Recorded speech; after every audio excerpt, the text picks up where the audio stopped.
মা কালকে ফকিরকে 500 টাকা দিয়ে দিবা। কেন? কারণ ওনার সাথে আমার বিয়ে হয় নাই। ওনার সাথে আমার বিয়ে হলে এরকম খাবার খেলে প্রত্যেকদিন অফিসে যাওয়ার পর আমার ডায়রিয়ার ওষুধ খাওয়া লাগে। আপনার তো চাকরিই নাই, অফিসে যাবেন কি? হ্যাঁ, আপনার মুখ দিয়ে আপনার অফিসের কথা বলেন কি করে? আপনি তো বলবেন রেস্টুরেন্টের কথা।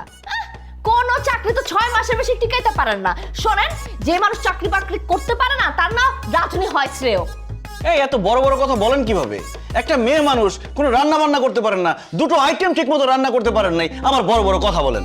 আপনি না আজকে আমার পাশে গেস্ট হয়ে আসছেন, নয়তো কি নয়তো যা রান্না করছে না সব আপনার গেলাতাম। তার থেকে ফাঁসিতে ঝোলা দেন, তাও ভালো এই রান্না খাওয়ার থেকে। আন্টি, আপনি যে এত ভালো, এইটা তো ঝগড়াটা কোত্থেকে হইছে? আপনার বাবাও তো ভালো, আপনি তো ভালো হন নাই। আপনি কিন্তু বেশি বেশি করতেছেন, আমার পাশে আমাকে অপমান করতেছেন। বাবা, আপনার বাবা ওই খাবার খেয়ে অজ্ঞান হয়ে পড়ে আছে, দেখেন। আরে চুপ কর না, তোরা চুপ কর। কি চুপ করবা আন্টি? উনি কিন্তু বেশি একটু খেয়ে দেখেন কেমন লাগে। রাখেন, রাখেন। কি করতেছিস? শোন না। আরে কি পুত্র না।